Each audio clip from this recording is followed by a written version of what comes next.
दर्शकों, झारखंड की पहचान अब सिर्फ खनिज संपदा, जंगल और प्राकृतिक खूबसूरती तक सीमित रखने की तैयारी बिल्कुल भी नहीं है। राज्य सरकार की कोशिश है कि झारखंड की कला, संस्कृति और स्थानीय कहानियों और प्रतिभाओं को फिल्म और मनोरंजन उद्योग के जरिए देश दुनिया तक पहुंचाया जाए। और इसी दिशा में मुख्यमंत्री हेमंत सोरेन की सरकार ने राज्य में फिल्म इंडस्ट्री के लिए एक मजबूत इकोसिस्टम तैयार करने की दिशा में अहम पहल की है।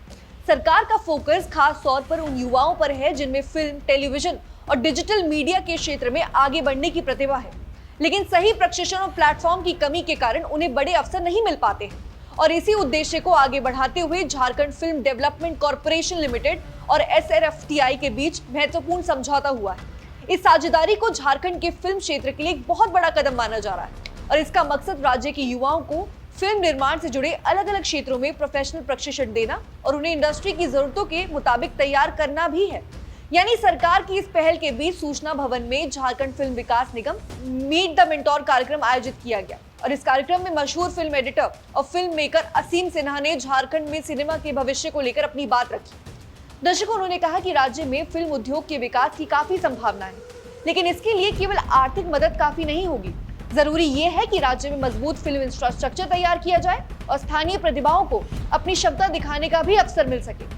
असीम सिन्हा ने इस बात पर भी जोर दिया कि झारखंड की अपनी सांस्कृतिक पहचान है और कहानियां भी हैं, जिन्हें बड़े पर्दे और डिजिटल प्लेटफॉर्म तक पहुंचाया जा सकता है और राज्य की स्थानीय भाषाएं, लोक कला, आदिवासी संस्कृति, परंपराएं और यहाँ की जमीन से जुड़ी कहानियां फिल्म मेकरों के लिए एक बहुत कंटेंट बना सकती है। और अगर इन कहानियों को आधुनिक तकनीक और बेहतर फिल्म निर्माण के साथ जोड़ा जाए तो झारखंड की कहानियां राष्ट्रीय ही नहीं बल्कि अंतर्राष्ट्रीय स्तर पर भी पहचान बना सकती है।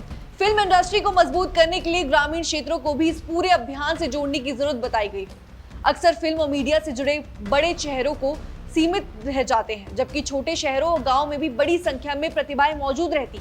ऐसे में झारखंड में सिनेमा संस्कृति की ग्रामीण क्षेत्रों तक पहुंचाने की कोशिश युवाओं के लिए नए रास्ते खोल सकती।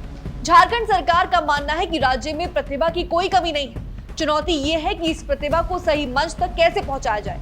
फिल्म डेवलपमेंट कॉर्पोरेशन और SRFTI के बीच साझेदारी इसी चुनौती को दूर करने की कोशिश के तौर पर देखी जा रही है। यानी हेमंत सोरेन सरकार की ये पहल सिर्फ फिल्म बनाने तक सीमित नहीं है, इसके पीछे झारखंड की स्थानीय प्रतिभाओं को मंच देना, रोजगार के नए रास्ते खोलना और राज्य की कहानियों को देश दुनिया तक पहुंचाने की बड़ी कोशिश भी दिखाई दे रही है। दर्शकों, इसको लेकर आपकी क्या राय है हमें कमेंट सेक्शन में जरूर बताइएगा। तब तक के लिए बने रहिए हमारे साथ, देखते रहिए DNP इंडिया।